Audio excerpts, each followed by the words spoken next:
We've walked on it. We've brought back nearly 400 kilograms of its rocks. We've mapped it, photographed it, and bounced lasers off of it. You'd think we would have the moon all figured out by now, wouldn't you? Well, you'd be wrong. The quiet, humbling truth is that our closest companion in the cosmos is still one of the most mysterious places we know. It is a world of strange whispers, ancient ghosts, and profound, unanswered questions. Our first mystery is one that has stared us in the face for all of human history, though we didn't know it until 1959. This is the great mystery of the lunar dichotomy, or, more simply, the puzzle of the moon's two faces. When you look up at the full moon with your naked eye, you see a familiar, friendly face. You see the large, dark, smooth patches that form the features of the man in the moon, or the rabbit, depending on your culture. These dark patches are the lunar maria, which is Latin for seas. Early astronomers thought there were actual oceans. They are, in fact, vast, ancient volcanic plains of dark basalt rock. They are relatively smooth and have far fewer craters than the rest of the surface.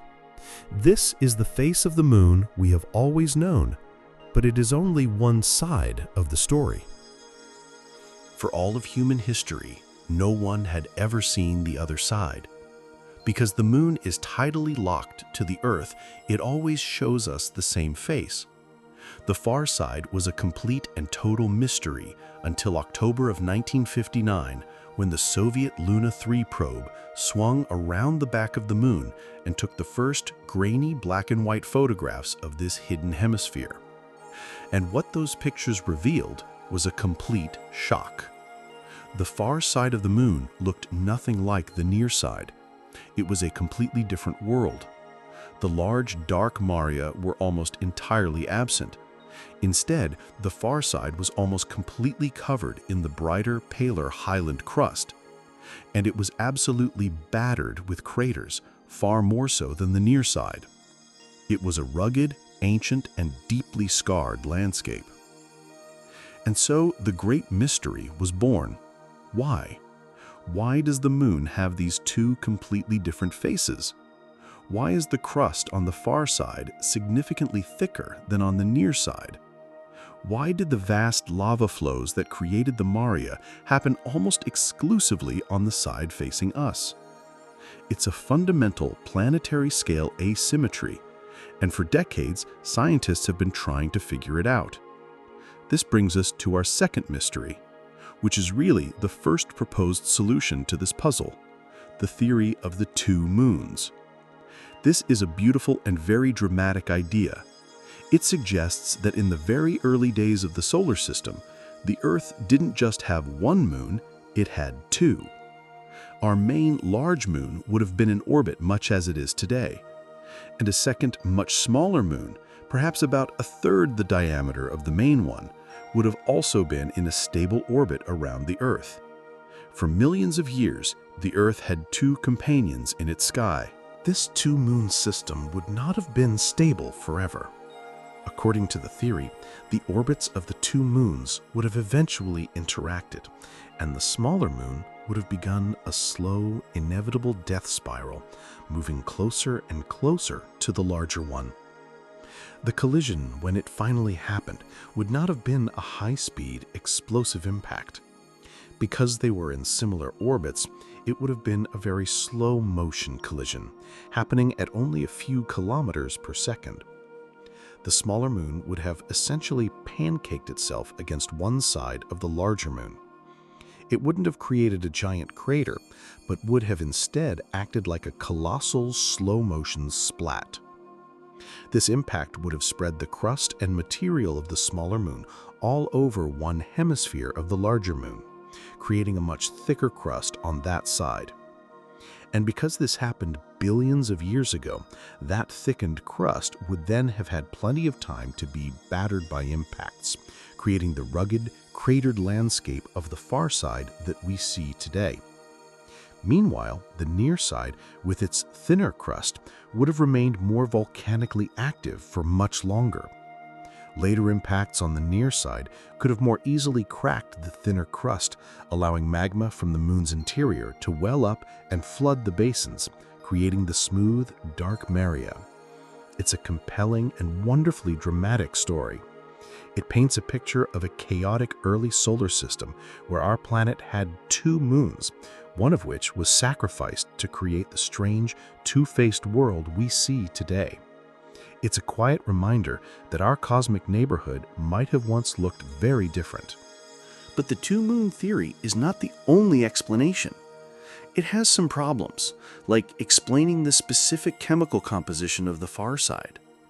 This brings us to our third lunar mystery, which is another, perhaps less dramatic but equally powerful, solution to the lunar dichotomy puzzle: the theory of asymmetrical tidal heating. This idea suggests that we only ever needed one moon, but that the Earth itself is responsible for its two faces.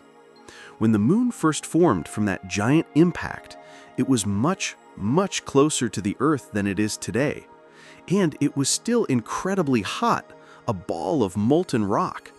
The Earth at that time was also a glowing molten world, radiating an immense amount of heat out into space. Because the moon was so close to the Earth, and because it quickly became tidally locked, one side was always facing our hot, glowing planet, while the other side was always facing the cold, empty void of space. This created a massive temperature difference. The near side of the moon was constantly being baked by the radiant heat of the molten Earth, keeping it hotter for much longer. The far side, facing away, was able to cool down and solidify much more quickly. This difference in cooling rates is the key. On the hotter near side, certain elements and minerals that have low melting points, like potassium, phosphorus, and the elements that make up the rock creep, would have remained in a molten state and concentrated in the near side crust. On the colder far side, these elements would have condensed much earlier. This created a fundamental chemical and thermal difference between the two hemispheres from the very beginning. The crust on the near side, enriched with these heat-producing radioactive elements, would have stayed warmer and more volcanically active for billions of years longer than the cooler, thicker, and more ancient crust of the far side. So in this story, the two faces of the moon are a quiet, ancient sunburn, a permanent memory of a time when it lived too close to a much hotter Earth. The truth of the lunar dichotomy is likely some combination of these ideas, and it remains an active area of scientific debate. But it's a beautiful, fundamental puzzle about our nearest neighbor. Now, let's zoom our perspective in from the hemispheric scale to look at some smaller but equally strange and beautiful surface features. This brings us to lunar mystery number 4, the enigma of lunar swirls. Scattered across the surface of the moon are some of the most beautiful and ethereal features you can imagine. They are called lunar swirls. They are complex, looping, almost painterly patterns of bright, pale dust laid out on the darker lunar surface. They look like delicate white brushstrokes, or like cream being gently stirred into a cup of coffee. Some of them are just a few kilometers across, while others, like the famous Reiner Gamma swirl, stretch for hundreds of kilometers. They are beautiful, but they are deeply mysterious. They don't seem to be associated with any specific craters or geological features. They're just there. For a long time, their origin was a complete puzzle. The quiet truth is that we now have a leading theory, and it connects these beautiful, ghostly patterns to another of the moon's hidden secrets. The swirls appear to be a form of magnetic artwork. As we'll discuss later, the moon has no global magnetic field today, but its crust contains small, localized pockets of strong magnetic material, ancient remnants of a field that died long ago. And it turns out that every single lunar swirl we have ever observed is located in exactly one of these places, a magnetic anomaly. The theory is that these small, localized magnetic fields are acting like a miniature version of the Earth's own magnetosphere. They're forming a weak but effective magnetic shield that protects the surface directly underneath them from the constant blast of the solar wind. The solar wind, as we know, is a stream of charged particles from the sun that is constantly bombarding the lunar surface. Over billions of years, this constant bombardment has darkened and weathered the lunar soil, a process called space weathering. But in the areas protected by a magnetic anomaly, the solar wind is deflected away. The soil in these regions is shielded from the weathering process, so it remains in its natural, brighter, unweathered state. So a lunar swirl is, in essence, a magnetic suntan line. It is a pale shadow on the lunar surface, a ghostly pattern painted by the invisible forces of a long-dead magnetic field. It's a beautiful, quiet connection between the moon's surface and its mysterious interior. And while this is a very strong theory, the exact details of how these magnetic anomalies formed and how the swirls get their intricate looping shapes are still a source of quiet scientific debate. From these ghostly paintings on the surface, we now turn to ghostly lights in the sky above it. This brings us to lunar mystery number 5, the long and controversial history of transient lunar phenomena, or TLPs. A TLP is, simply, a report of a short-lived, localized light, color, or change in appearance on the surface of the moon. The historical record is filled with these strange reports made by reputable astronomers going back hundreds of years. In the 18th century, the great astronomer William Herschel reported seeing what he thought were 3 erupting volcanoes on the dark part of the moon.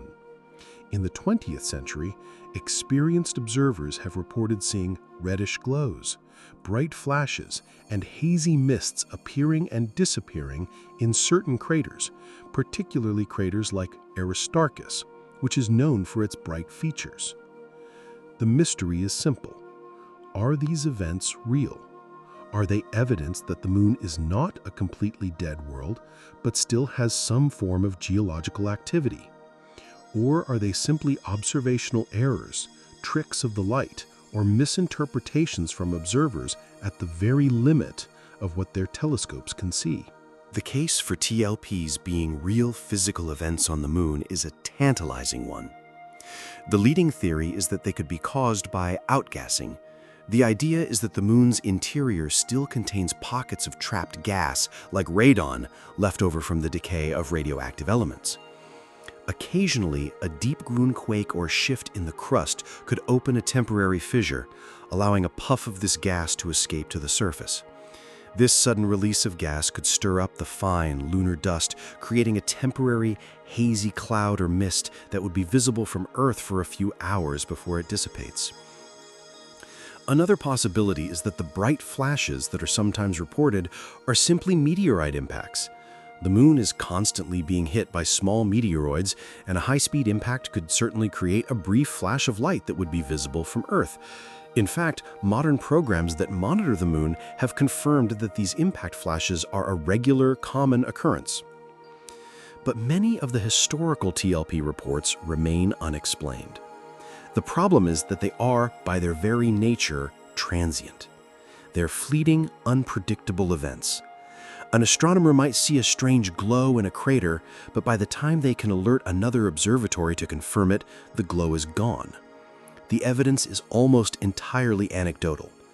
Skeptics argue that most TLP sightings can be explained by much more mundane things. Turbulence in Earth's own atmosphere distorting the image, stray satellite glints, or simply the human eye playing tricks on an observer staring for hours at a bright object in the dark. And yet the reports persist. There are too many sightings from too many credible observers over the centuries to dismiss the idea entirely. The moon may yet have a few quiet, fleeting secrets to reveal, It might not be a completely geologically dead world, but one that still occasionally sighs a faint, ghostly breath of gas out into the vacuum. The jury is still out on this quiet, centuries-old mystery. Our final stop in this gallery of surface mysteries is a geological puzzle that has intrigued scientists since the Apollo era. This is lunar mystery number 6, the enigma of the Gruithausen domes. Named after the German astronomer Franz von Gruithausen, who first observed them in the 1820s, these are two large, rounded, dome-like hills located on the edge of a lunar mare. They look very much like shield volcanoes on Earth, formed by the slow eruption of thick, viscous lava. But their existence on the Moon is a deep puzzle. The problem is their composition. When we analyze the light reflected from these domes, they appear to be made of a silica-rich rock, something like granite or rhyolite. On Earth, this kind of silica-rich volcanism is very common. It's driven by plate tectonics, and it requires the presence of abundant liquid water to form the thick, sticky magma. But the Moon has no plate tectonics, and it is, for the most part, incredibly dry. So how could these domes have formed? A volcano on the Moon should be erupting a very different kind of lava, a thin, runny, low-silica basaltic lava, like what we see in Hawaii. This is the kind of lava that formed all the dark lunar maria. The formation of a silica-rich, granite-like dome on the Moon is a major geological head-scratcher. It seems to require a recipe of heat, pressure, and water that shouldn't have existed there.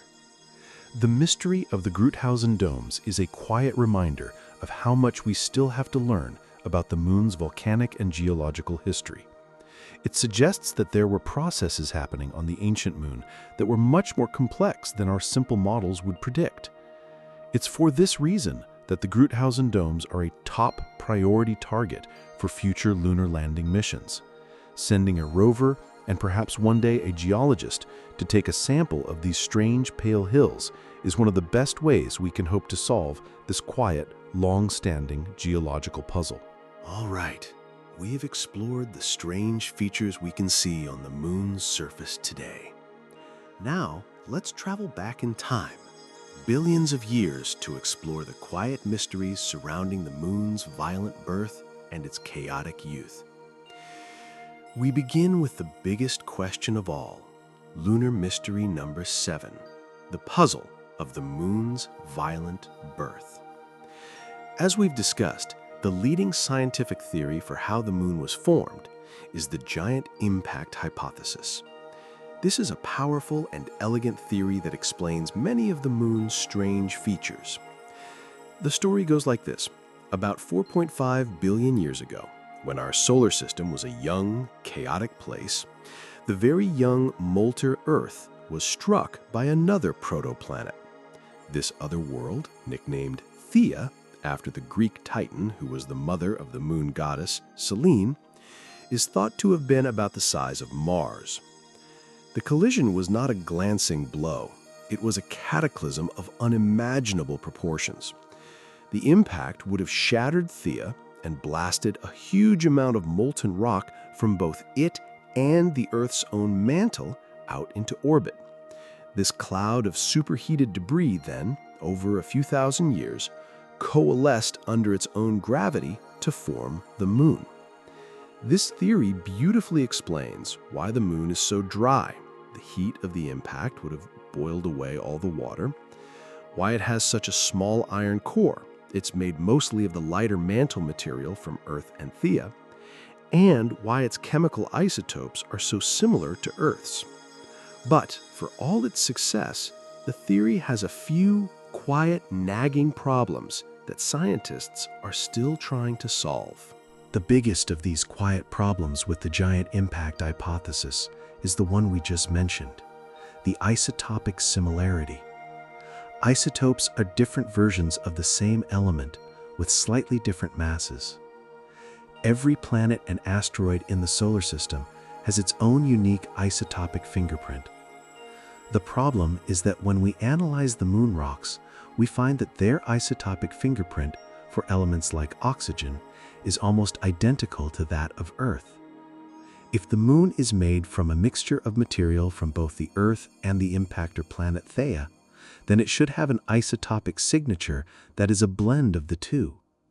For the moon to be identical to the Earth, it would mean that Theia must have also, by complete coincidence, had the exact same isotopic fingerprint as Earth. This is statistically very, very unlikely. So how do we solve this? This brings us to lunar mystery number 8, the riddle of the synestia. To explain the isotopic crisis, a new, more refined version of the impact theory has been proposed. This is the synestia hypothesis. In this model, the giant impact was so energetic that it didn't just blast a cloud of debris into orbit, it completely vaporized both the impactor Theia and a large portion of the Earth's own mantle, creating a single, colossal, rapidly spinning donut-shaped cloud of molten and vaporized rock. This theoretical structure is called a synestia. This swirling, superheated donut of rock vapor would have orbited the remaining core of the Earth, and within this donut, the material from both the Earth and Theia would have been completely mixed together over hundreds of years, creating a uniform cloud with a single shared isotopic fingerprint. The moon would have then condensed out of this well-mixed vapor cloud. This elegant idea solves the isotopic problem, but it is still a very new and debated theory. It paints an even more violent and chaotic picture of our planet's earliest days, suggesting the Earth and Moon were born together from a single, swirling, incandescent cloud of vaporized rock. Whether the moon was born from a simple debris disk or a complex synestia, the next chapter in its story is just as mysterious. This is lunar mystery number 9, the puzzle of the magma ocean. The incredible energy of the giant impact that formed the moon would have left the newborn satellite in an extremely hot state. So hot, in fact, that it was almost entirely molten. For a period of time, the early moon was covered in a global ocean of molten rock, a roiling, incandescent sea of magma hundreds of kilometers deep. This concept of a magma ocean is a cornerstone of our understanding of how the moon's crust formed. The theory goes like this. As this deep magma ocean slowly began to cool over millions of years, different minerals would have started to crystallize out of it, just like rock candy crystallizes out of a sugar solution. The heavier, denser minerals, like olivine and pyroxene, would have crystallized first and then sunk down towards the moon's core. The lighter, less dense minerals, particularly a type of rock called anorthite, would have crystallized later and floated to the top, like cream rising in a bottle of milk. This flotation of light minerals created a thick, solid crust of anorthosite rock. This is the bright, pale highland crust that we see on the moon today. It is, in essence, the original, primordial crust of the moon, the first rock that solidified from the molten ocean. But while this story is elegant, the details are a quiet mystery. How long did this ocean take to cool? How deep was it? And how did this process lead to the strange asymmetries and the different chemical provinces that we see on the moon today? The quiet, ancient memory of this global ocean of fire is locked away in the rocks, and we are still learning how to read it.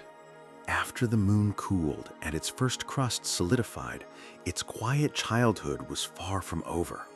The entire solar system at this time was a much more violent and chaotic place than it is today.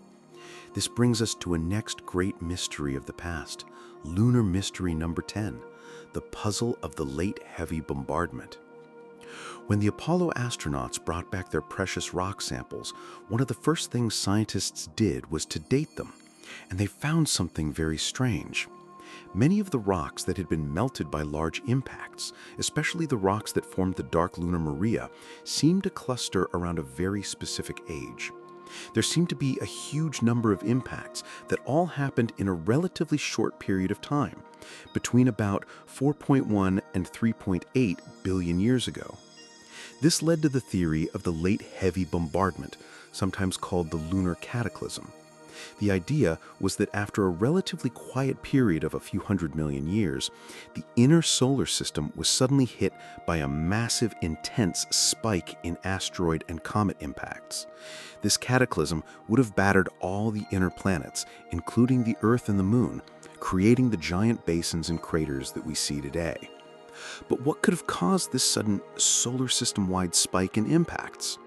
For a long time, the leading theory was a model known as the Nice model, named after the city in France where it was first developed. This model suggests that the giant planets of our outer solar system, Jupiter, Saturn, Uranus, and Neptune, formed much closer together than they are today. Over time, their gravitational interactions caused their orbits to become unstable and to migrate. This planetary shuffling would have scattered the primordial asteroid and Kuiper belts, sending a shower of icy and rocky bodies careening into the inner solar system, creating the late heavy bombardment.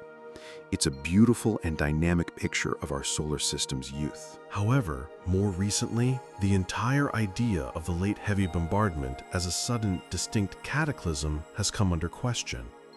This leads us to lunar mystery number 11. Was the cataclysm real?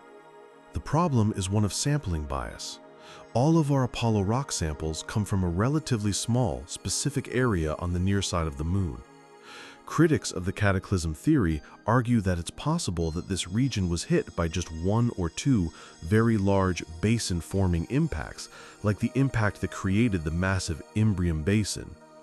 The debris from this single giant impact would have been spread all over the surrounding areas. So, when the Apollo astronauts collected their rocks, they may have been mostly picking up material that was all melted and reset to the same age by this one single event. In this alternative view, there was no sudden spike in impacts. Instead, the bombardment of the early solar system was a long, slow, and steadily declining process. The late heavy bombardment might just be an illusion, a statistical artifact created by our limited sampling of the lunar surface. So, which story is true? Was the early solar system a place of quiet that was suddenly interrupted by a brief, violent cataclysm? Or was it a place of constant, chaotic violence that slowly, gradually faded into the peace we know today? The quiet truth is, we don't yet know for sure. To solve this mystery, we would need to go back to the Moon and collect rock samples from many different locations, especially from the far side and the South Pole, to get a truly global picture of the Moon's impact history. It's another profound question about our own origins that is quietly waiting for us, locked away in the ancient rocks of our celestial companion. All right. We have explored the strange features of the Moon's surface and the violent mysteries of its distant past. Now, let's begin a new journey, a quiet descent deep beneath the craters and the dust, to explore the enigmatic and hidden interior of the Moon. We begin with lunar mystery number 12, the puzzle of the lopsided Moon. As we touched on earlier, the Moon is not a perfectly balanced sphere. Its center of mass, the gravitational center around which it balances, is not the same as its geometric center. The center of mass is offset from the geometric center by about 2 kilometers in the direction of the Earth. This might sound like a small detail, but it's a profound clue about the Moon's internal structure. It means that the Moon is not uniform inside. It is lopsided. One side is denser or has more mass than the other. This asymmetry is almost certainly connected to the great mystery of the two faces that we started with. The thicker crust on the far side is less dense than the Moon's mantle, while the large, deep basins on the near side, which are filled with dense, iron-rich volcanic basalt, likely play a role, but the exact cause of this fundamental imbalance is still a subject of quiet scientific debate. It's a fundamental asymmetry that is still not perfectly explained. This brings us to our next stop on our downward journey, the very heart of the moon. This is lunar mystery number 13, the riddle of the moon's tiny core. We know from seismic data and gravitational measurements that the moon has a metallic core, much like the Earth, but it is surprisingly small. It's only about 330 kilometers in radius, which is only about 20% of the moon's total radius. For comparison, Earth's core takes up over half of our planet's radius. The moon's core is also not very dense, which suggests it has a lot of lighter elements like sulfur mixed in with the iron. The small size and strange composition of the core are key pieces of evidence that the giant impact theory has to explain, as most of the dense iron from both the Earth and the impactor would have ended up in our own planet's core. But the mystery of the core gets even deeper. Is it solid? Is it liquid? Is it a mix of both? This is lunar mystery number 14, the question of the state of the lunar core. The data from the Apollo seismic experiments and from modern laser ranging suggests that the moon likely has a very complex core structure. It seems to have a solid, iron-rich inner core, which is surrounded by a layer of molten liquid iron, just like the Earth does. And surrounding that might be another, partially molten boundary layer. The existence of a liquid outer core is the key to understanding one of the moon's other great secrets, but the details are still very fuzzy. How big is the solid inner core? How much of the outer core is truly liquid?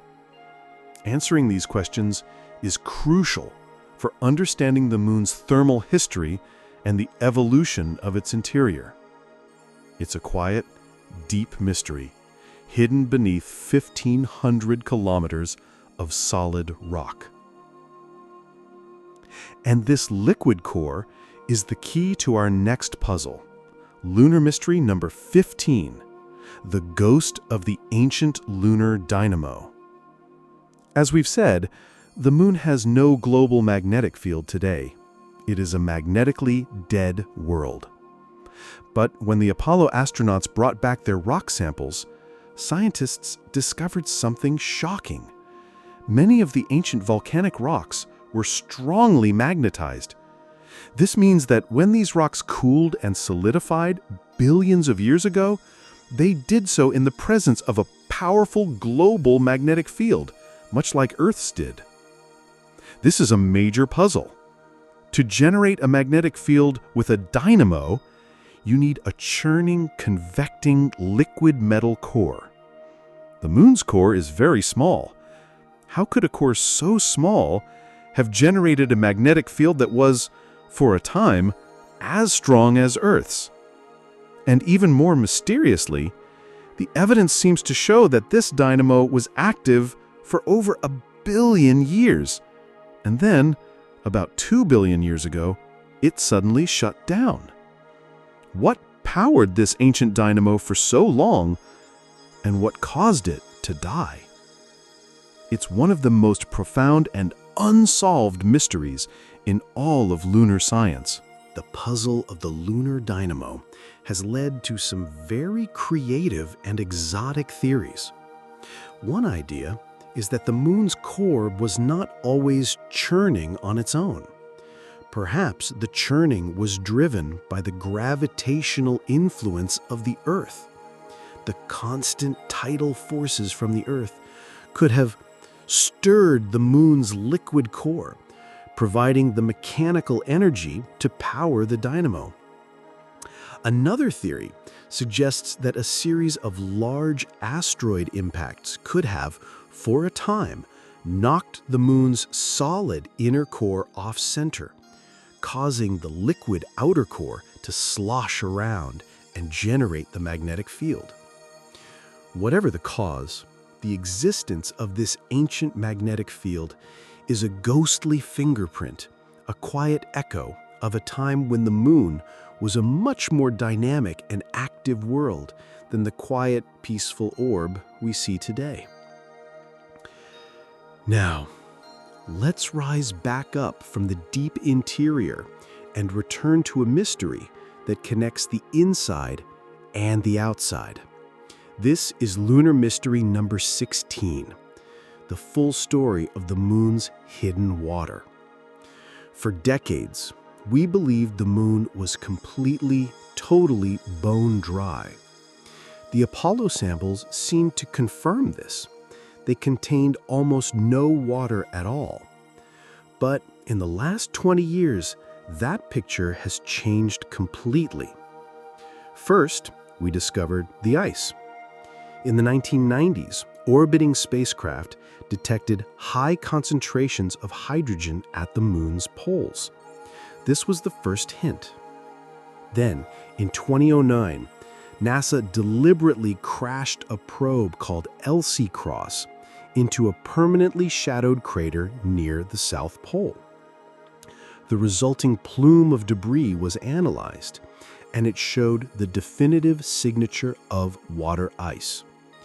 We now know that the coldest, darkest craters at the lunar poles, places that have not seen sunlight for billions of years, are hiding vast deposits of water ice. But where did this polar ice come from? Was it delivered by comets and asteroids over eons, with the ice surviving only in these cold traps? Or was it created by the solar wind, with hydrogen ions from the sun combining with oxygen in the lunar soil to form water molecules? The answer is likely a mix of both, but the exact contribution of each source is still a quiet mystery. But the story of lunar water gets even stranger. This brings us to Lunar Mystery number 17, the discovery of water from within. The discovery of ice at the poles was exciting, but it was still thought to be an external addition to an otherwise dry moon. But then scientists went back and looked at the Apollo samples with much more advanced technology, and they found something incredible. Trapped inside tiny volcanic glass beads, which were erupted from deep within the moon's interior billions of years ago, were tiny amounts of water molecules. This was water that was not delivered by comets, but was part of the moon's original composition locked away in its mantle. This discovery was a complete game changer. It suggests that the moon's interior might be surprisingly wet, containing as much water as some parts of the Earth's own upper mantle. This reopens the entire puzzle of the moon's formation. How could the moon's interior have retained so much water after the incredible heat of the giant impact? It's a deep contradiction that scientists are still trying to resolve. It suggests that our story of the moon's fiery birth might be missing a crucial chapter. The quiet, simple picture of a bone-dry moon is gone forever, replaced by a much more complex and much more interesting world. A world with a wet interior and icy poles. A world that we are only just beginning to understand. And this brings us to our final gallery of mysteries tonight. We will leave the physical moon behind and turn our attention to our own human relationship with it, and the quiet, strange stories that have been born from our brief journey there. In this final section of our tour, we will explore the mysteries that we created ourselves.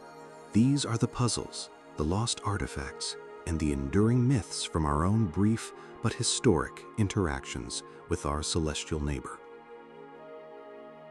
We begin with a quiet and slightly sad technological mystery. This is Lunar Mystery number 18, the story of the lost Apollo tapes. When Neil Armstrong took his first step onto the lunar surface, the images were broadcast live to a captivated global audience of over 500 million people. But the grainy, ghostly, black and white footage that most of us have seen is not what the camera on the moon was actually recording. The camera on the moon was a special, high-quality, slow-scan television camera. Its signal was sent back to Earth and received by 3 massive radio telescopes around the world.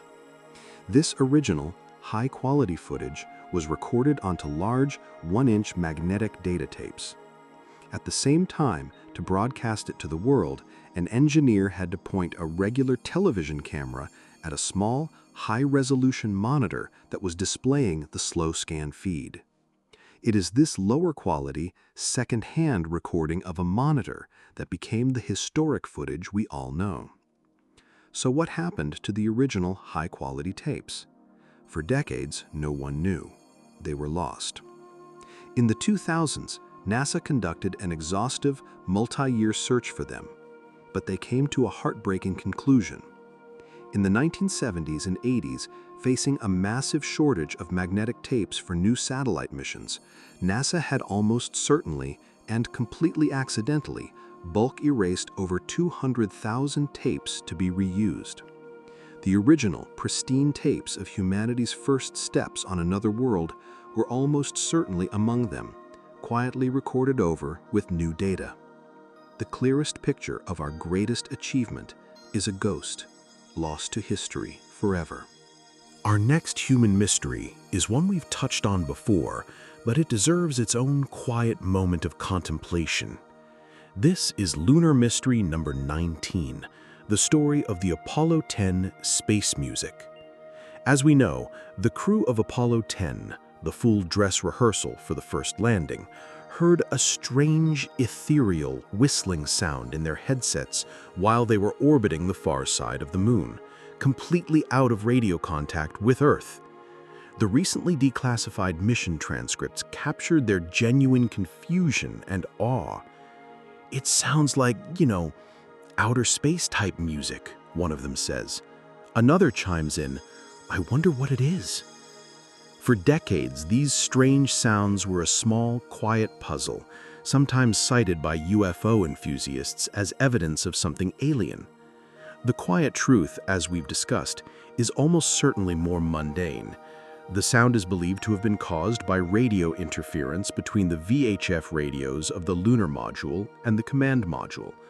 When the two spacecraft were close together and their radios were both turned on, they could create a feedback loop, much like the squeal you get when a microphone is too close to a speaker.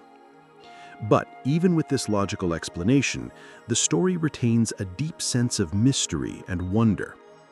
Imagine yourself in their position. You are one of the first 3 humans to ever see the far side of the moon.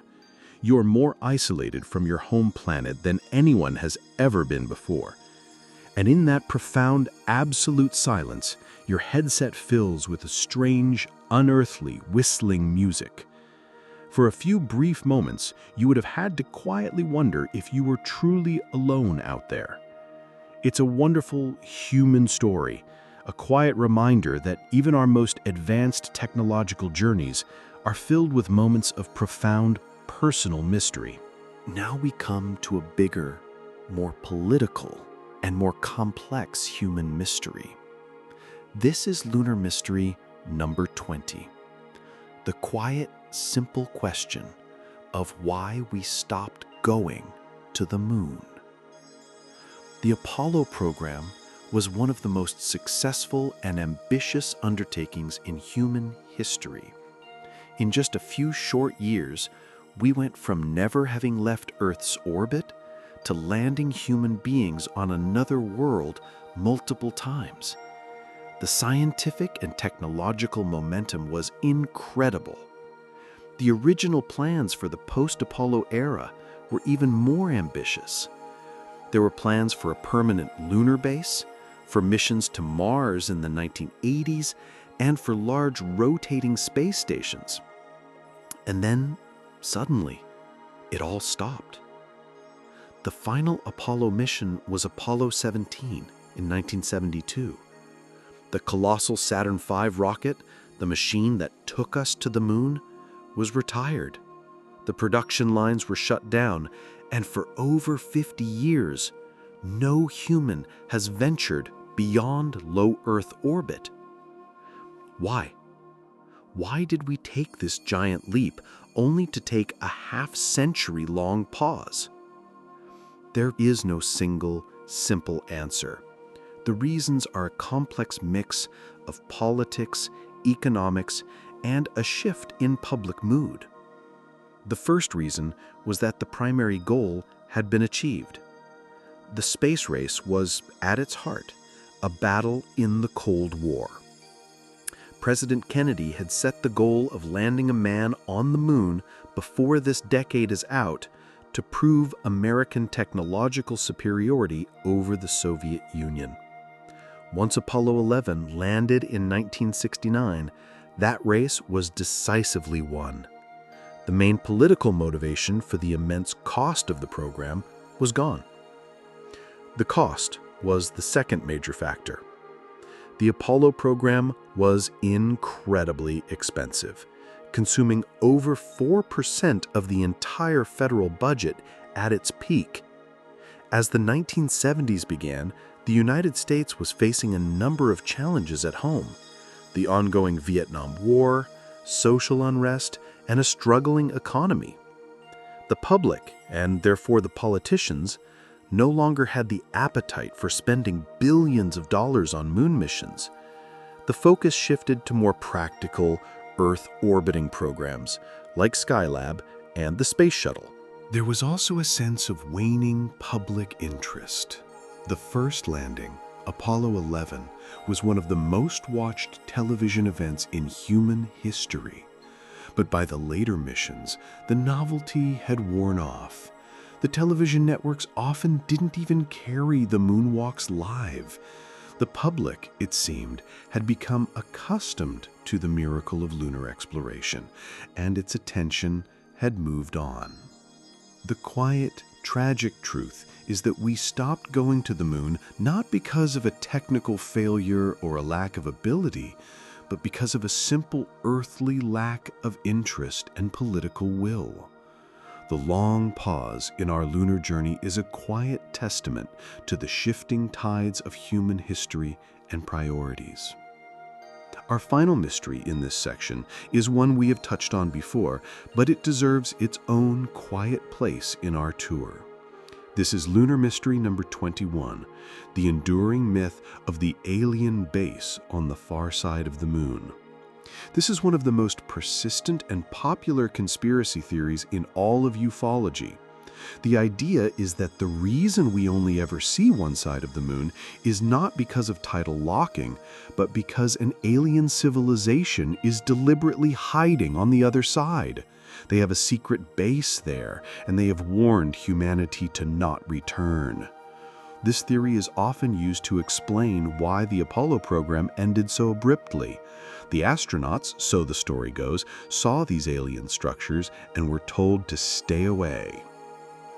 Now, as we know, there is absolutely no credible evidence to support this idea. We have mapped the far side of the moon in incredible detail with orbiters like NASA's Lunar Reconnaissance Orbiter, and we have found no signs of any artificial structures. And yet, the myth endures.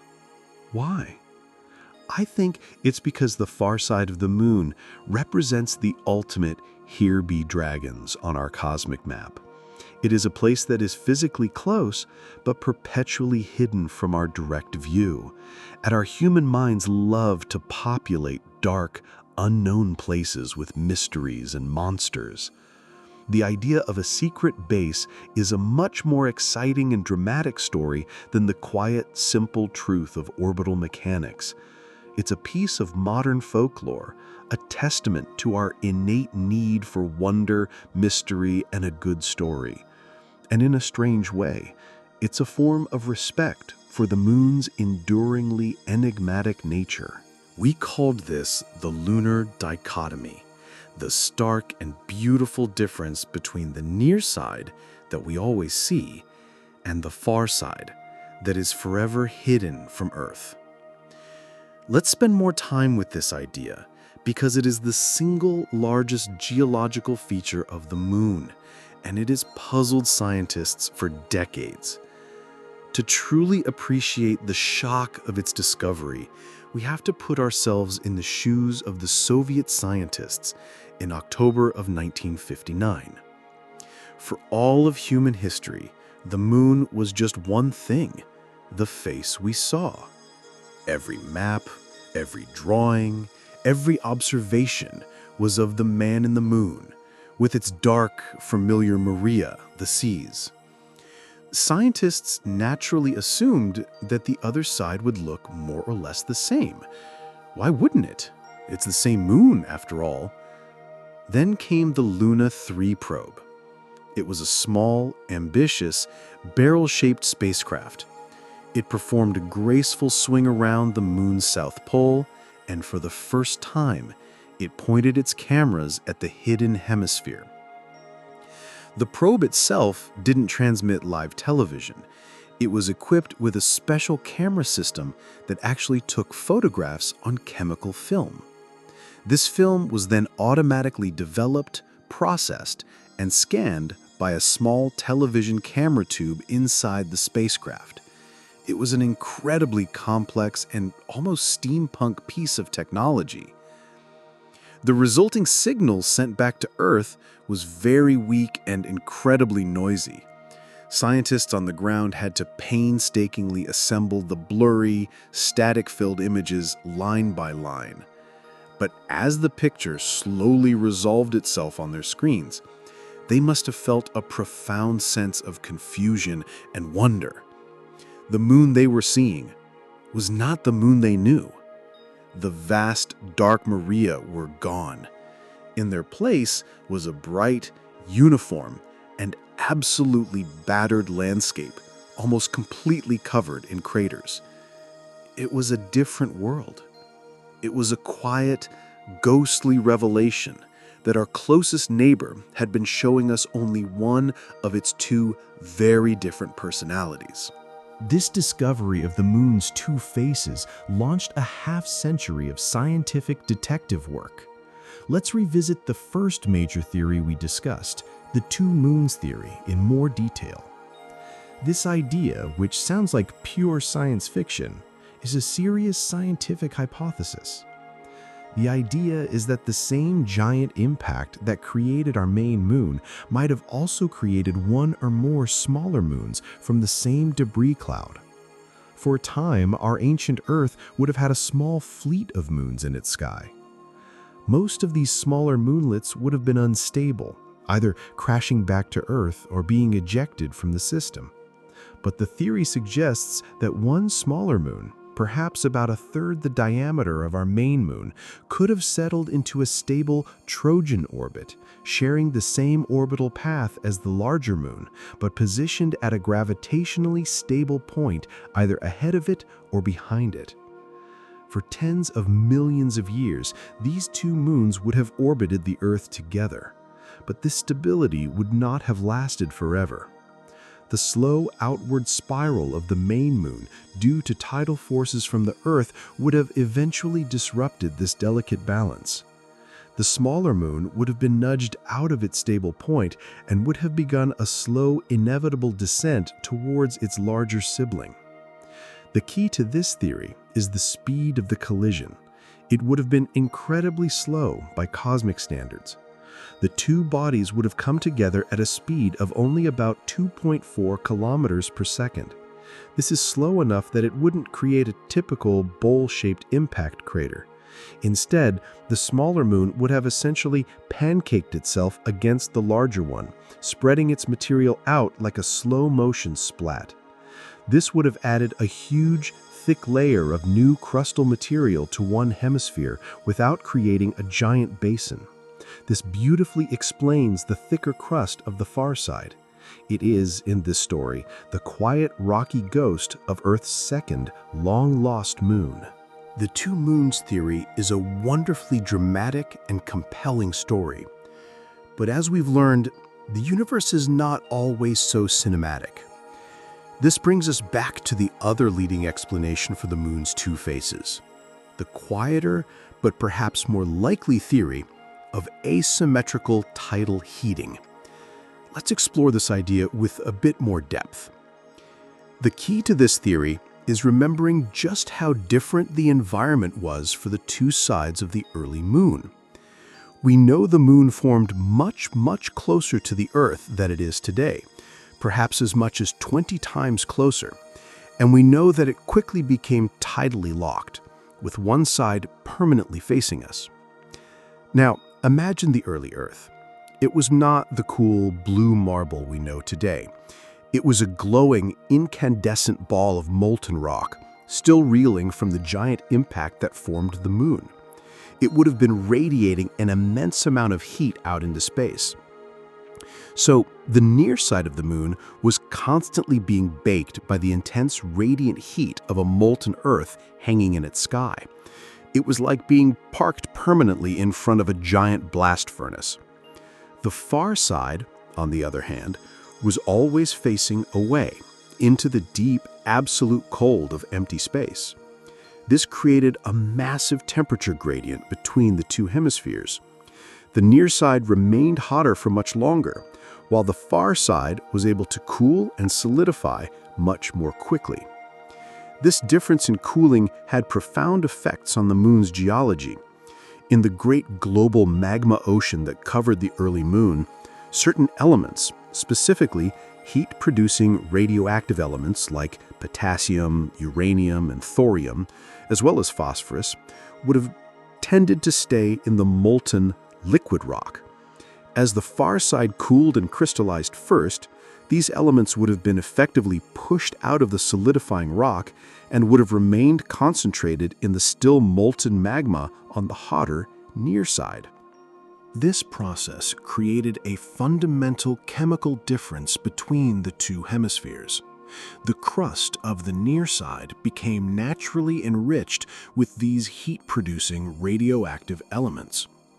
This special type of rock is known to lunar geologists as creep, and the presence of this creep on the near side acted like a built-in electric blanket. The slow decay of these radioactive elements would have provided a constant source of extra heat to the near side's interior for billions of years. This extra heat is the key. It kept the mantle beneath the near side's crust warmer and more volcanically active for much longer.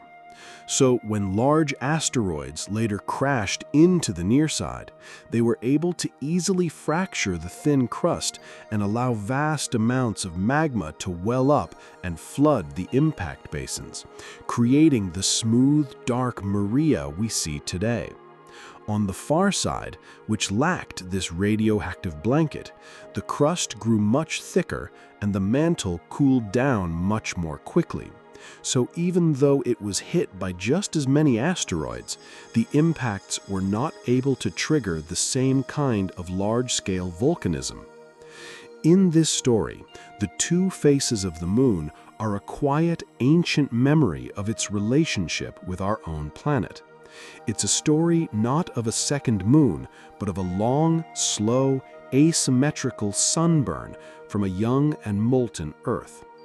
The quiet truth is likely a combination of several factors, but the dichotomy remains one of the most beautiful and fundamental puzzles of our celestial neighbor. Let's now return to another surface mystery, the ghostly and beautiful lunar swirls. We know they are tied to local magnetic fields, but the details of these features are even stranger than we first discussed. These swirls are some of the most optically strange features on the moon. They are not just bright patches, they have a delicate, intricate, almost feathery structure. The famous Reiner Gamma swirl, for example, looks like a complex piece of latte art, with loops and whirls that seem to have no geological cause. They're not associated with any craters or hills, they're a purely surface feature, a thin layer of pale dust that seems to have been painted onto the darker lunar soil. The solar wind theory is a very good one, but it begs the question, what created these strange, localized pockets of strong magnetic material in the first place? This leads us into another layer of mystery. The moon has no global magnetic field now, but it did in the distant past. These magnetic anomalies are like fossilized remnants of that ancient field trapped in the lunar crust. But why are they so patchy and localized?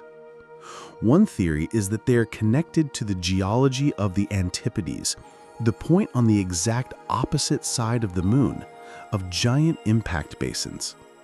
The idea is that when a colossal asteroid hit the moon, the seismic shock waves would have traveled through the moon's interior and converged at the point directly opposite the impact. This focusing of immense energy could have created strange magnetic effects in the rock at that location. And indeed, several of the most prominent lunar swirls are located directly opposite major impact basins. Another fascinating detail about the swirls is that they seem to be immature soil. The solar wind not only darkens the lunar soil, but it also changes its texture over time. When we analyze the light from the swirls, the soil appears to be less weathered than the surrounding terrain. This strongly supports the idea that it has been shielded. It's as if someone has placed a magnetic umbrella over these patches of the moon for billions of years, perfectly preserving the fresh, untanned soil beneath. Now, let's revisit the long and quiet history of transient lunar phenomena, TLPs. The debate over these fleeting glows and mists has been going on for centuries, and it is a wonderful story of scientific skepticism meeting persistent anecdotal evidence. Let's look at some of the famous historical accounts. One of the most cited is from the great astronomer Sir William Herschel, the discoverer of Uranus. In 1787, he was observing the moon and reported seeing what he believed were 3 erupting volcanoes on the dark part of the lunar disk. He described them as shining spots that were bright as a star. At the time, this was taken as strong evidence that the moon was a volcanically active world. Today, we know the moon has no large-scale active volcanism, so what did he see? It's possible he was seeing the bright flash of a meteorite impact, or perhaps just the light from a distant star being distorted by the Earth's atmosphere right at the edge of the moon's limb. Throughout the 19th and 20th centuries, experienced lunar observers, often amateurs with immense patience, continued to catalog these strange events. They reported reddish glows in the crater Aristarchus, hazy clouds in the crater Plato, and bright flashes near the crater Alphonsus. The Soviet astronomer Nikolai Kozyrev even managed to capture a spectrogram, a chemical fingerprint of light from a flash in Alphonsus crater in 1958, which he claimed showed the signature of carbon gas, evidence of a volcanic outgassing event. His data has always been controversial, but it remains one of the most intriguing pieces of evidence in favor of TLPs being real. The problem, always, is reproducibility. You can't tell another astronomer to look at a TLP because by the time they get their telescope pointed in the right direction, the event is over. It's a quiet, frustrating, and deeply tantalizing scientific puzzle. The moon keeps whispering, but we're never quite sure if we're hearing it correctly. To try and solve the TLP mystery once and for all, modern astronomers have set up dedicated monitoring programs. Projects like the one at NASA's Marshall Space Flight Center use automated telescopes to constantly watch the dark portion of the moon looking for the telltale flashes of meteorite impacts. And they have been very successful, detecting hundreds of small impacts every year. These flashes are real, and they likely account for a large number of the historical TLP reports. But what about the glows and mists? The search for these outgassing events continues. The ESA's SMART-1 lunar orbiter looked for them, the Japanese Kaguya orbiter looked for them. NASA's Lunar Reconnaissance Orbiter has looked for them.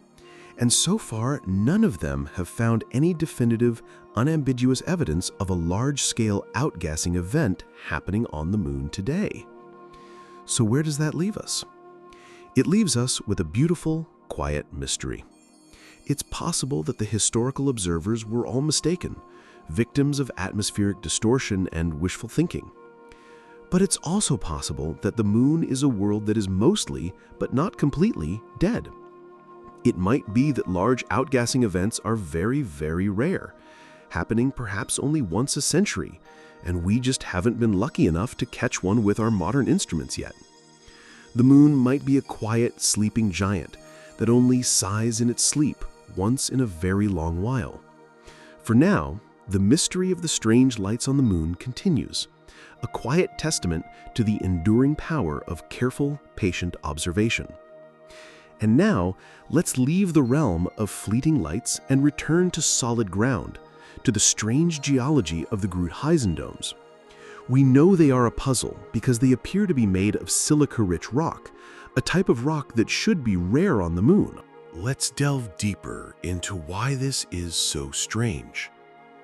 On Earth, silica-rich rocks like granite are formed through the complex process of plate tectonics and the presence of abundant water.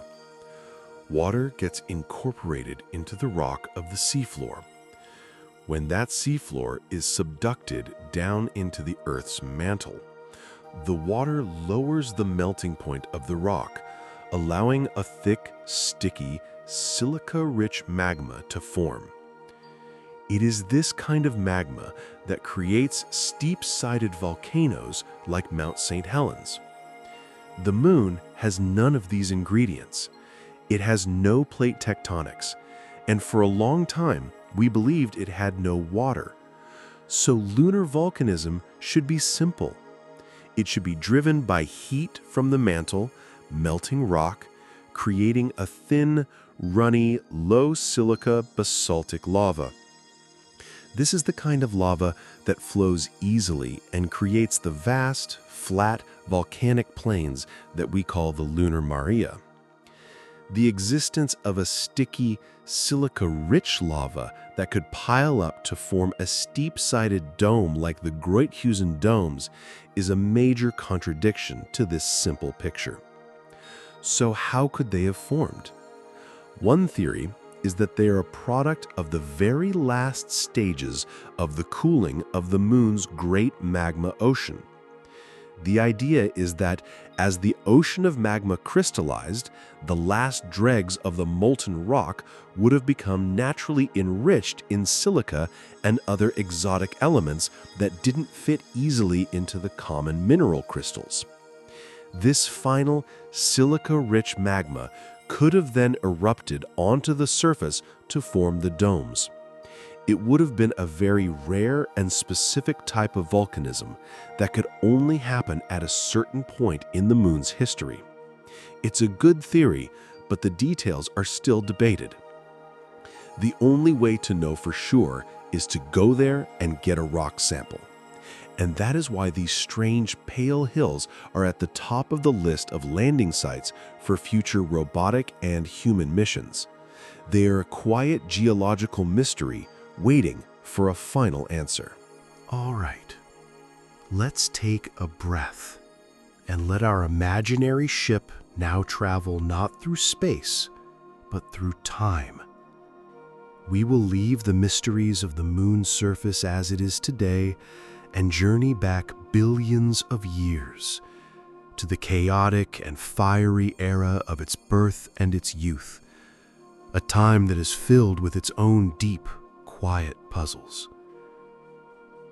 We begin with the most fundamental mystery of all, the one we've already touched upon, but which deserves a much deeper and more contemplative look.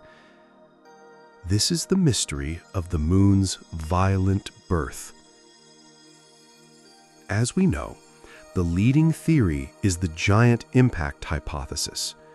But this idea, while successful, was not the first. For a long time, there were three competing theories for how the moon was formed. The first was the fission theory. This idea, proposed by Charles Darwin's son, George, suggested that the early Earth was spinning incredibly fast. It spun so fast that a large blob of its molten material was flung off into space, which then coalesced to form the moon. It's a wonderfully dramatic idea, and it would explain why the moon has such a similar composition to the Earth's mantle. But the physics doesn't quite work. It's very difficult to get the Earth spinning fast enough to make this happen. The second idea was the capture theory. This suggested that the moon was a wandering body formed somewhere else in the solar system that just happened to fly too close to the Earth and was captured by its gravity. This would explain why the moon has such a small iron core. But the orbital mechanics of capturing an object as large as the moon are incredibly difficult. It is far more likely that such an object would either crash into the Earth or be flung away in a gravitational slingshot. The third idea was the co-accretion theory, that the Earth and the moon simply formed together as a binary pair from the original cloud of gas and dust that formed the solar system. But this theory struggles to explain why the moon has such a small iron core compared to the Earth. It was the analysis of the Apollo moon rocks in the 1970s that led to the rise of the giant impact hypothesis, because it seemed to solve all these problems at once. It explained the moon's lack of a large iron core, its dry composition, and its orbital mechanics. But, as we've discussed, it created a new, quiet puzzle, the isotopic crisis. This is lunar mystery number 18. Let's spend a little more time with this, because it's a beautiful, subtle, and powerful mystery. Every planet in the solar system has a unique chemical fingerprint, determined by the ratio of its different isotopes. Isotopes are just slightly different versions of the same element. For example, oxygen atoms almost always have 8 protons and 8 neutrons, giving them an atomic mass of 16. But some oxygen atoms have an extra neutron, oxygen 17, or 2 extra neutrons, oxygen 18. The precise ratio of these different oxygen isotopes is different for rocks from the Earth, from Mars, or from meteorites from the asteroid belt. It's a fundamental signature of where an object was formed in the early nebula. The giant impact theory says the moon formed from a mixture of material from both the proto-Earth and the impactor planet Theia. So the moon's isotopic fingerprint should be a blend of Earth's and Theia's. And since Theia formed at a different location in the solar system, it should have had a very different isotopic fingerprint from Earth. But when we analyze the Apollo moon rocks, we find that their oxygen isotope ratio is almost exactly perfectly identical to that of rocks on Earth. This is a huge problem. How can the moon be made of both Earth and Theia, but have a fingerprint that is pure Earth? This has led to the development of that new, more refined version of the impact theory we mentioned earlier, the synestia hypothesis, which is our lunar mystery number 19. The synestia hypothesis is a truly wild and beautiful idea. It attempts to solve the isotopic crisis by making the moon's birth even more violent and chaotic than we previously imagined. The word synestia was coined by its creators, and it means together with Hestia, the Greek goddess of the hearth, architecture, and home. It's a fitting name for this strange, temporary, planet-sized structure from which both the Earth and the Moon would emerge. In this model, the giant impact between the proto-Earth and Theia was so energetic that it didn't just create a simple orbiting disk of debris. It completely vaporized a huge portion of both planets. The result was a single, colossal, rapidly spinning and incredibly hot donut-shaped cloud of molten and vaporized rock. The remaining molten core of the Earth would have sat at the center of this swirling incandescent torus of vapor. This entire structure, the Earth's core plus the surrounding donut of vapor, is the synestia. And it would have been enormous, its outer edges reaching perhaps 100 times the radius of the modern Earth.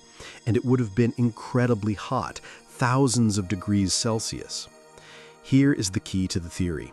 This giant, swirling cloud of rock vapor would have been a perfect mixing bowl. The material from the Earth's mantle and the material from the shattered planet Theia would have spent hundreds or perhaps thousands of years churning and mixing together in this superheated, turbulent environment. This would have completely homogenized the material, giving it all a single uniform isotopic fingerprint. Then, as the synestia slowly cooled, the moon would have condensed out of this well-mixed vapor cloud, like a giant raindrop forming in a cloud of steam. This would naturally explain why the moon has the same isotopic signature as the Earth. It's a dramatic, elegant, and very new idea that is still being tested and debated by scientists. It paints a picture of our planet's birth that is far stranger and more fiery than we ever thought. Whether the moon condensed from a synestia or coalesced from a debris disk, its next phase of life is our next great mystery. This is lunar mystery number 20, the puzzle of the magma ocean. The incredible energy from its formation would have left the newborn moon as a sphere of molten rock, hundreds of kilometers deep. This is a fairly well-accepted idea. The mystery lies in the details of how this colossal ocean of lava cooled and solidified to create the moon we see today. The simple story, which we've touched on, is one of fractional crystallization. As the ocean cooled, denser minerals like olivine and pyroxene would have solidified first and sunk, forming the moon's mantle.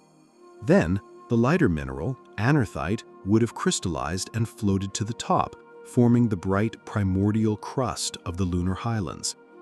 This elegantly explains why the highlands are made of this specific type of light-colored rock.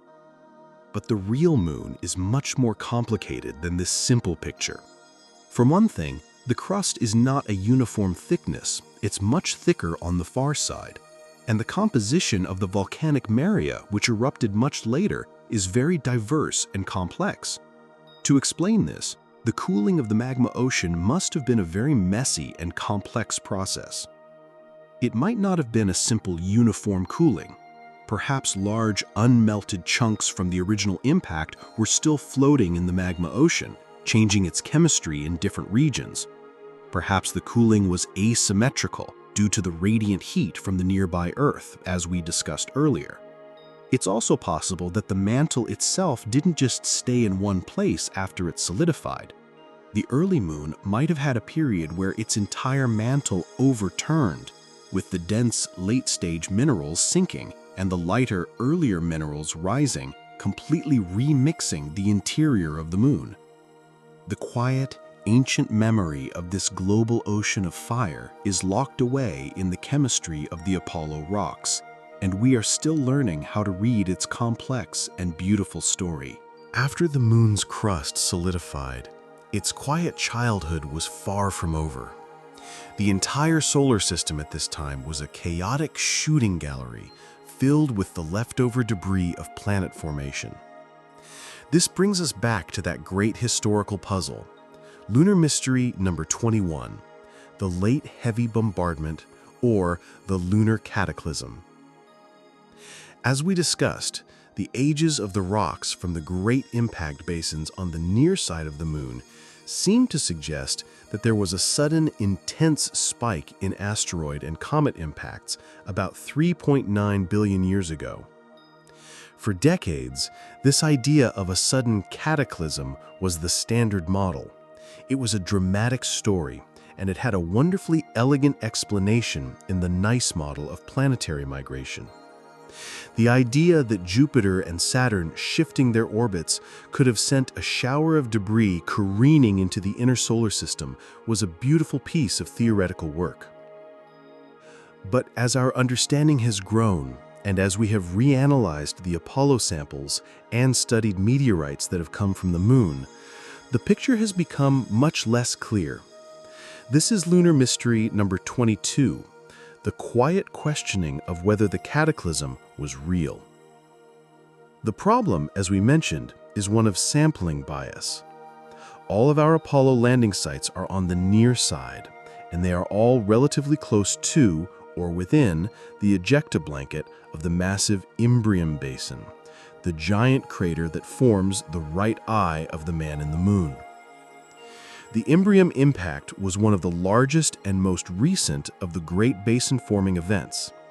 It was so enormous that it would have thrown a blanket of melted rock and debris over a huge portion of the near side of the moon.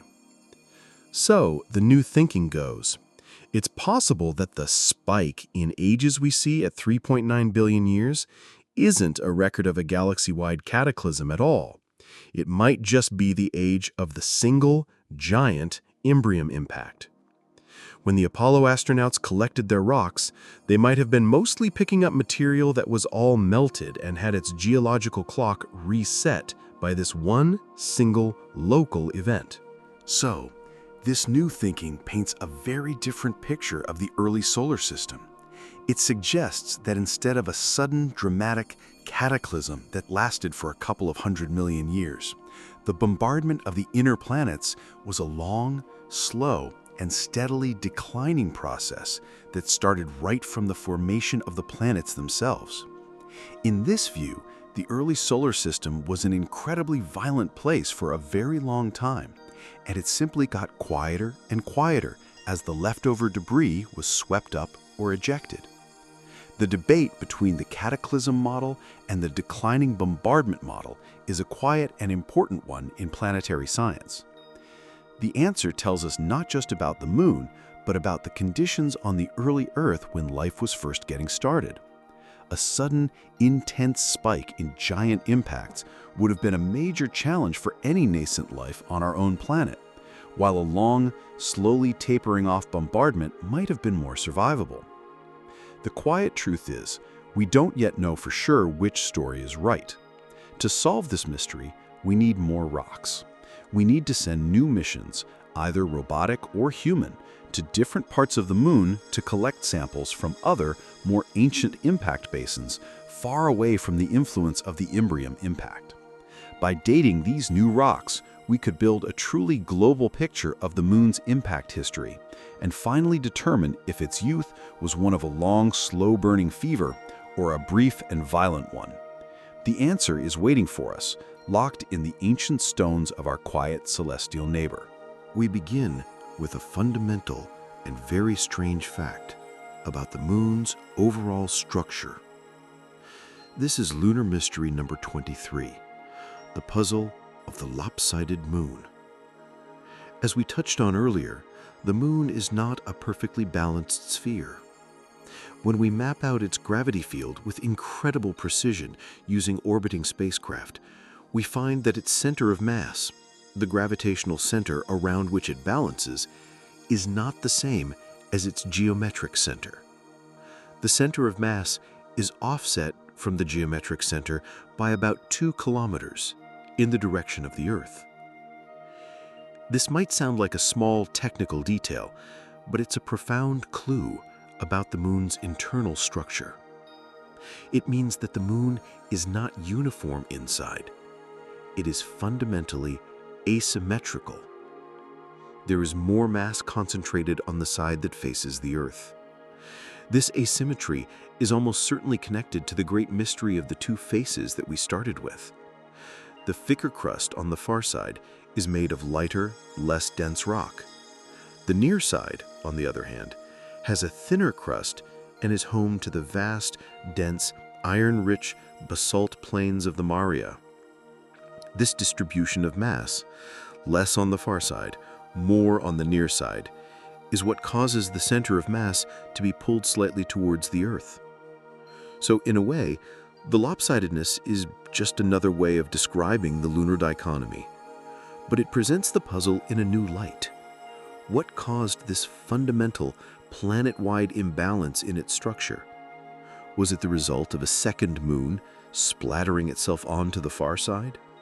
Or was it the result of the Earth's radiant heat causing the near side to evolve differently, concentrating denser materials there?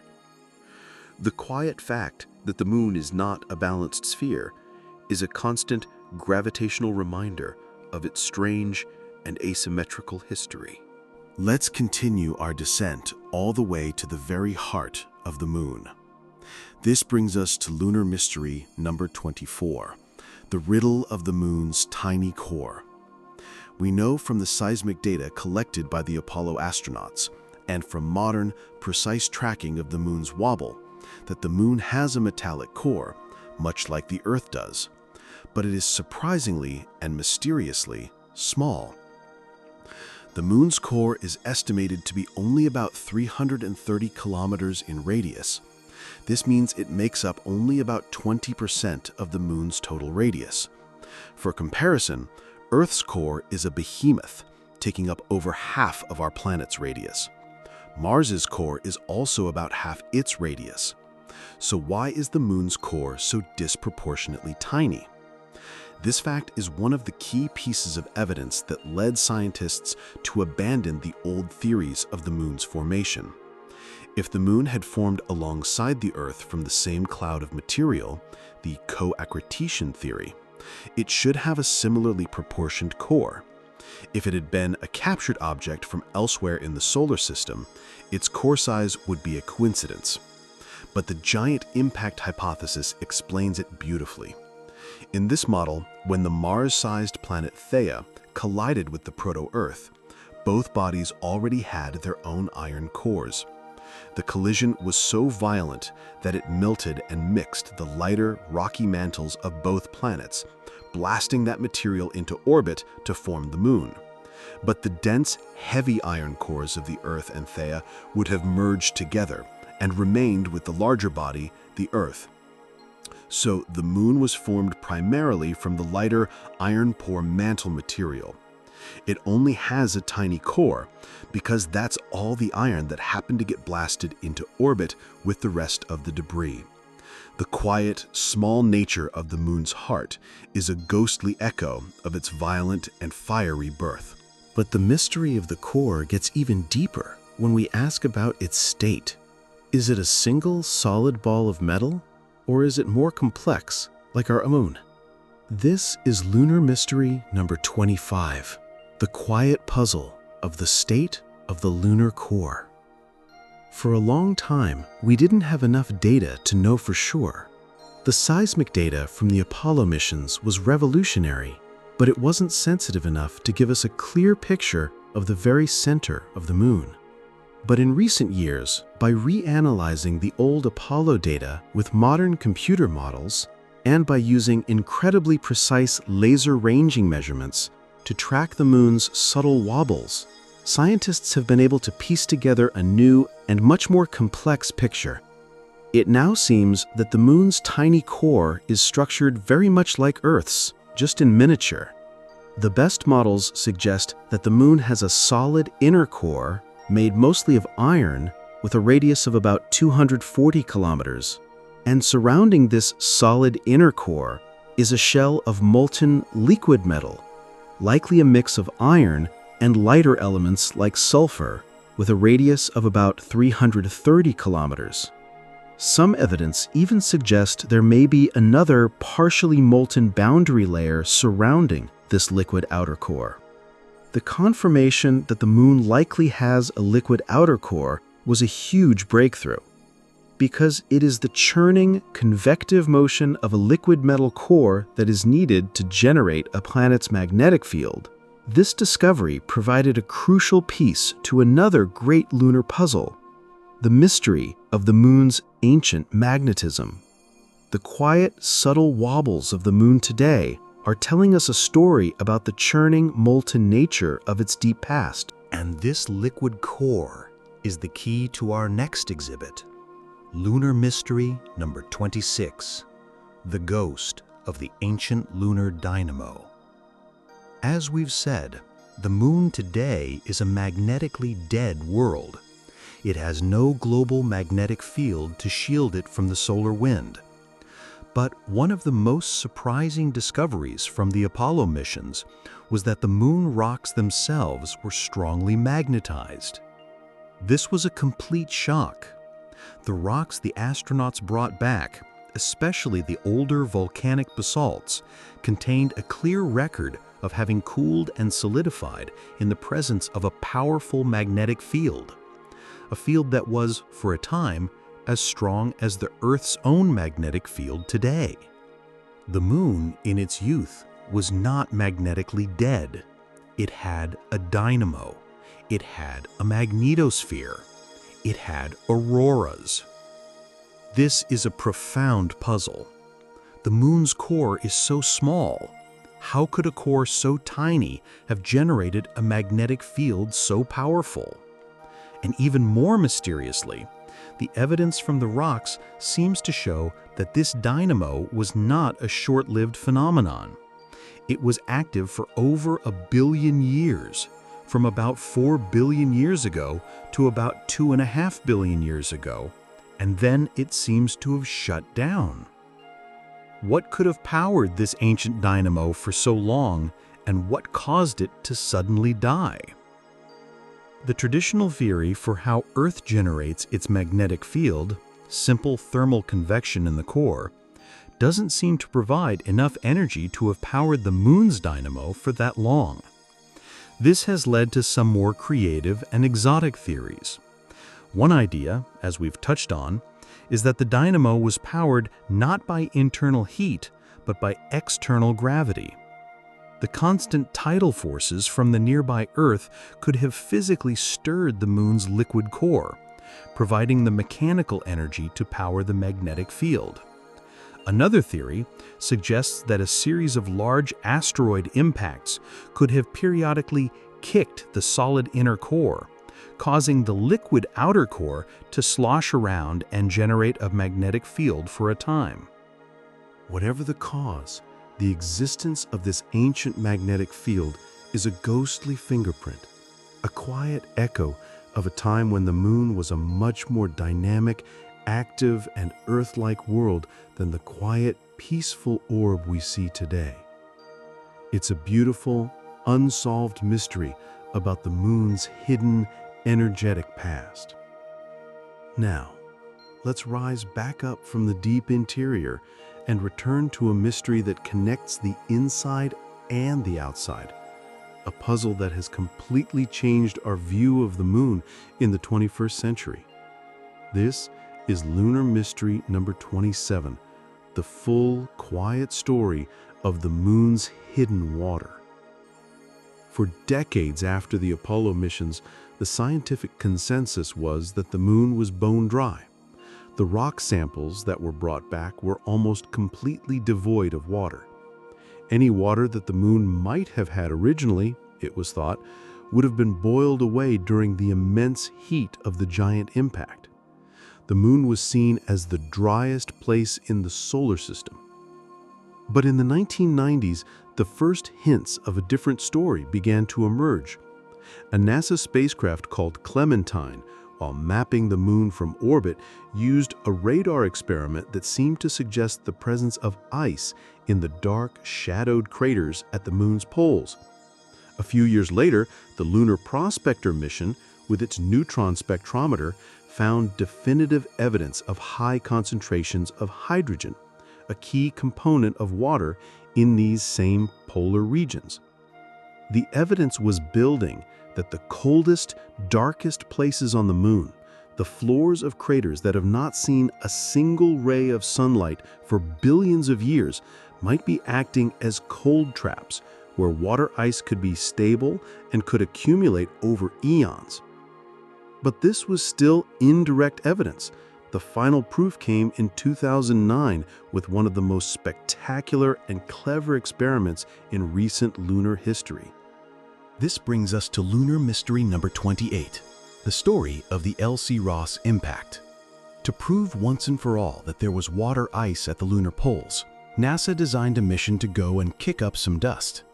The mission was called the Lunar Crater Observation and Sensing Satellite, or L.C. Ross. The plan was simple, audacious, and beautifully direct. The Elsie Ross mission launched with a companion, the Lunar Reconnaissance Orbiter.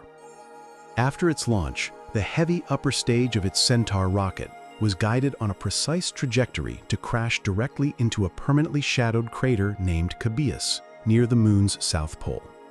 This 2-ton rocket stage would act as a kinetic impactor, a giant cannonball. The impact, happening at over 9,000 kilometers per hour, was designed to excavate a huge plume of material from the crater floor, blasting it high up into the sunlight where it could be analyzed. The Elsie Ross spacecraft itself, a small shepherding satellite, flew along right behind the rocket stage.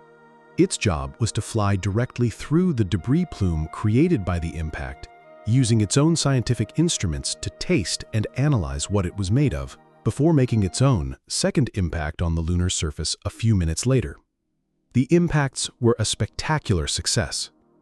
Telescopes on Earth and the LRO in orbit saw the brilliant flash from the impacts, and the data from the Elsie Ross spacecraft as it flew through the plume was definitive. It detected the unmistakable chemical signature of water vapor and water ice, as well as other volatile compounds. It was the smoking gun. The permanently shadowed craters at the poles of the Moon were indeed hiding significant deposits of water ice. The Moon was not bone dry after all. The discovery of this polar ice immediately raised our next quiet question. Lunar mystery number 29. Where did the Moon's water come from? We had found the water, but we didn't know its origin story. There are two main competing theories.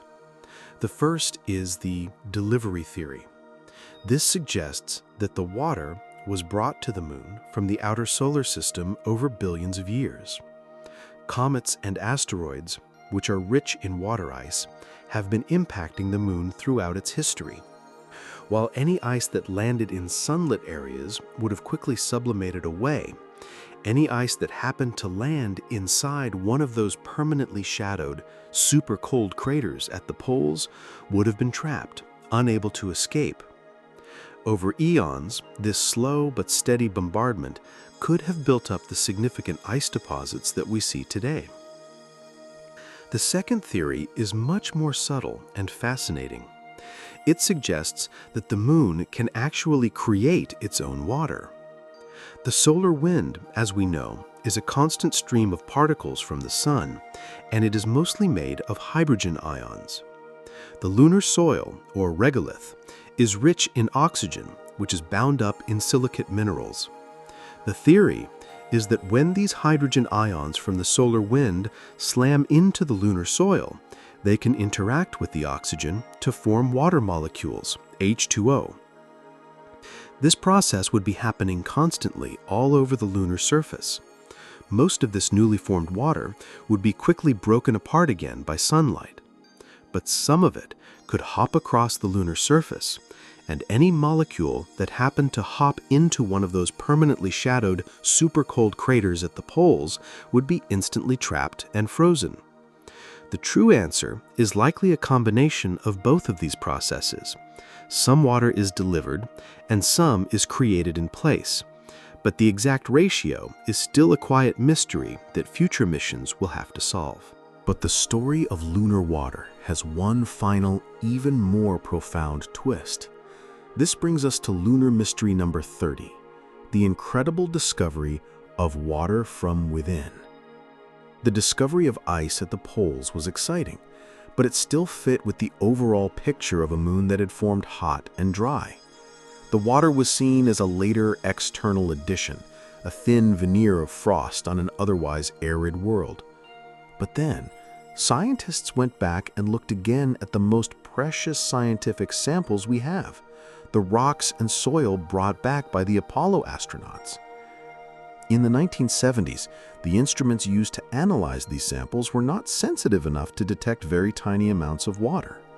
But in the 2000s, with much more advanced technology, scientists were able to re-examine the samples with incredible precision, and they found something that completely changed our understanding of the moon. They looked at tiny, colorful beads of volcanic glass that were mixed in with the lunar soil. These glass beads were formed billions of years ago in violent, fire fountain-style volcanic eruptions, sourced from deep within the moon's mantle. And trapped inside these tiny glass beads, like microscopic time capsules, were trace amounts of water molecules. This was water that was not delivered by comets. This was primordial water that had been locked away deep inside the moon's mantle since the time of its formation. This discovery was a complete game changer. It suggests that the moon's interior might be surprisingly wet, containing as much water as some parts of the Earth's own upper mantle. It means that the moon was not born bone dry after all. This reopens the entire puzzle of the moon's formation. How could the moon's interior have retained so much water after the incredible vaporizing heat of the giant impact? It's a deep contradiction that scientists are still trying to resolve. It suggests that our story of the moon's fiery birth is still missing a crucial chapter. The quiet, simple picture of a dry moon is gone forever, replaced by a much more complex, much more interesting, and much more mysterious world. All right. We have explored the deep mysteries of the moon's surface, its history, and its hidden interior. For our final gallery on this long and quiet tour, we will come back home, in a sense. We will explore the mysteries that we, as humans, have created in our own brief and historic relationship with our celestial neighbor. These are the quiet puzzles and the enduring myths of the Apollo era. We begin with a quiet and slightly sad technological mystery. This is Lunar Mystery number 31, the story of the lost Apollo 11 tapes. When Neil Armstrong took his first step onto the lunar surface on July 20th, 1969, the images were broadcast live to a captivated global audience of over 500 million people. It was the television event of the century.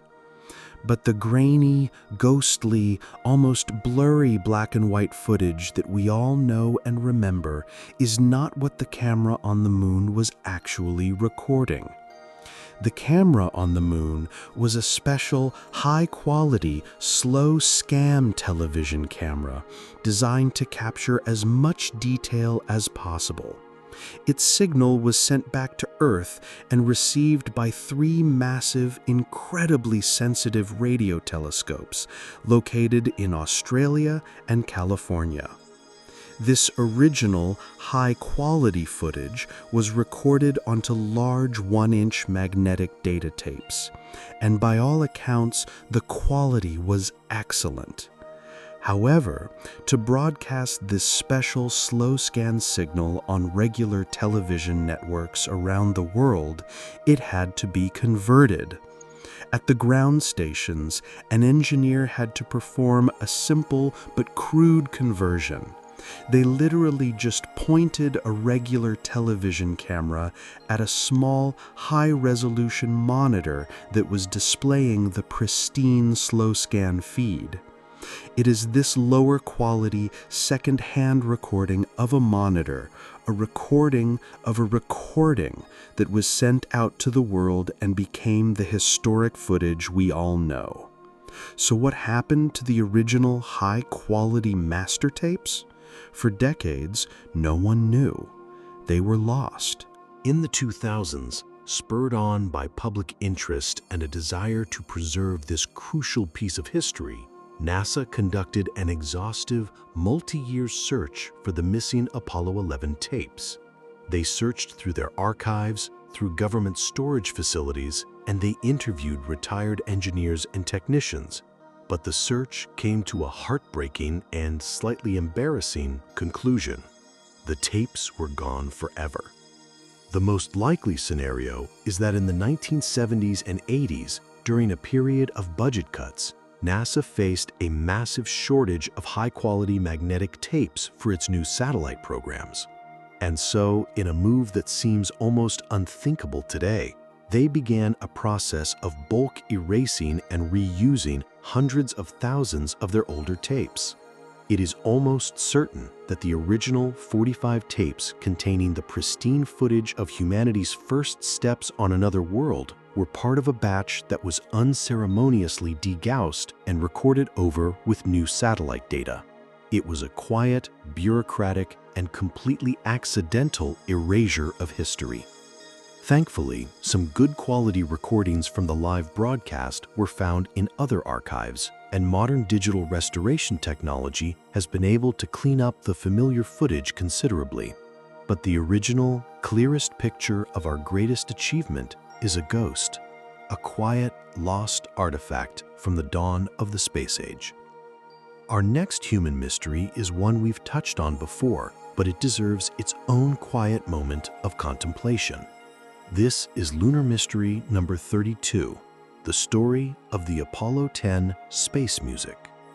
As we know, the crew of Apollo 10, the full-dress rehearsal for the first landing, heard a strange, ethereal whistling sound in their headsets while they were orbiting the far side of the moon, completely out of radio contact with Earth. The mission transcripts, which were declassified decades later, capture their genuine confusion and awe. "It sounds like, outer space-type music," astronaut Eugene Cernan says. Another crewmate whistles along saying, "Boy, that's weird music." They were so baffled by it that they debated whether they should even report it to mission control when they came back around to the near side. They worried that the NASA doctors might think they were hallucinating, that the psychological stress of the mission was getting to them, and that it might jeopardize their future chances to fly. But they did report it. The quiet truth, as we've discussed, is almost certainly a mundane case of radio interference. The VHF radios of the lunar module, Snoopy, and the command module, Charlie Brown, were both turned on and were very close to each other. In certain orientations, they could create a feedback loop, much like the high-pitched squeal you get when you hold a microphone too close to a speaker. The music was just the sound of their own two spacecraft talking to each other. But even with this logical explanation, the story retains a deep sense of mystery and wonder. Imagine yourself in their situation. You are one of the first 3 humans to ever see the hidden face of the moon. You are more isolated from your home planet and from every other human being than anyone has ever been before. You are floating in the most profound and absolute silence imaginable. And in that silence, your headset suddenly fills with a strange, unearthly whistling music. For a few brief, quiet moments, you would have had to wonder. You would have had to quietly contemplate the possibility that you were not entirely alone out there. It's a wonderful human story, a quiet reminder that even in our most technologically advanced journeys, there is still room for profound personal mystery. Now we come to a bigger, more political, and more complex human mystery. This is Lunar Mystery number 33, the quiet, simple question of why we stopped going to the moon. The Apollo program was one of the most successful and astonishingly rapid technological undertakings in all of human history.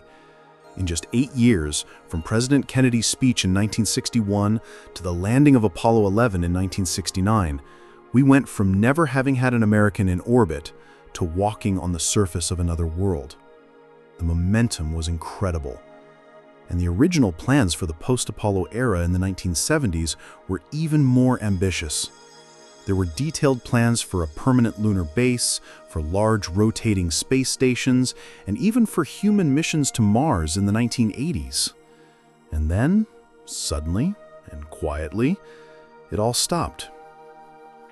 The final Apollo mission to the moon was Apollo 17 in December of 1972. The 3 missions that were planned to follow it, Apollo 18, 19, and 20, were canceled. The colossal Saturn V rocket, the most powerful machine ever built, was retired and put in a museum. The production lines were shut down, and for over 50 years, no human being has ventured beyond the relative safety of low Earth orbit. Why? Why did we take this one giant leap for mankind, only to then take a half-century-long pause? There is no single simple answer. The reasons are a complex mix of politics, economics, and a fundamental shift in public mood. The first and most important reason was that the primary goal had been achieved. The space race was, at its very heart, a battle in the Cold War. The goal was to prove American technological and ideological superiority over the Soviet Union by landing a man on the moon first. Once Neil Armstrong planted his boot in the lunar dust, that race was decisively won. The primary political motivation for the immense cost of the program was gone. And the cost was the second major factor. The Apollo program was incredibly expensive. At its peak, it was consuming over 4% of the entire United States federal budget. To put that in perspective, NASA's entire budget today is less than half of 1%. As the 1970s began, the country's priorities were changing. The United States was facing immense financial pressure from the ongoing Vietnam War, as well as significant social unrest and economic challenges at home. The public, and therefore the politicians in Congress, no longer had the appetite for spending billions upon billions of dollars on moon missions when there were so many pressing problems to be solved on Earth. The political will simply evaporated. There was also a clear sense of waning public interest. The first landing, Apollo 11, was a global media event that captivated the world. But by the later missions, a strange kind of moon fatigue had set in. The novelty had worn off. The incredible feat of traveling to another world had started to feel routine. The television networks often didn't even bother to carry the later moonwalks live. The public's attention had moved on. So, the quiet and perhaps slightly sad truth is that we stopped going to the moon not because of a technical failure, not because we couldn't, and not because of any secret alien warning. We stopped going for the most mundane and earthly of reasons. It was very expensive, and we lost interest. The long pause in our lunar journey is a quiet testament to the shifting tides of human history, politics, and priorities. Our final mystery is one we have touched on before, but it deserves its own quiet place in our tour of the human connection to the moon.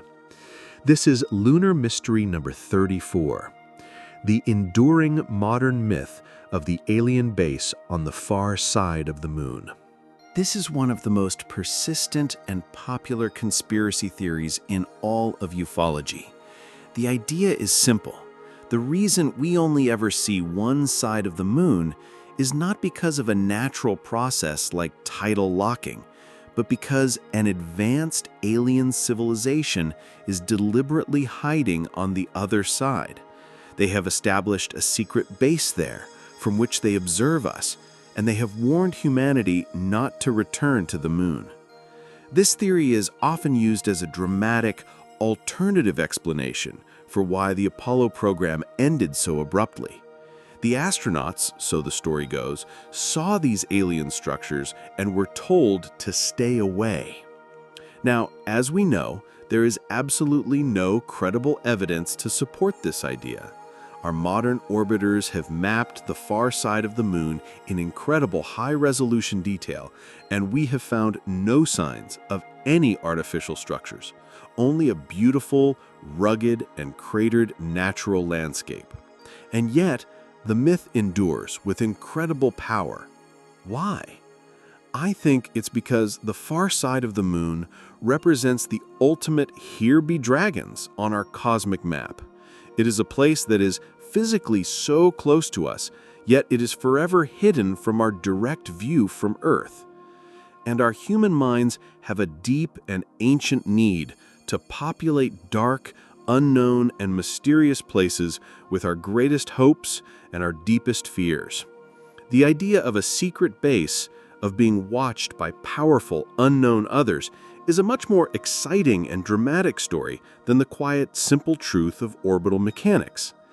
It is a piece of modern folklore, a testament to our innate need for wonder, mystery, and a good story. And in a strange way, it's a form of respect for the moon's enduringly enigmatic nature. It's an acknowledgement that even our closest neighbor still holds a powerful grip on our imagination.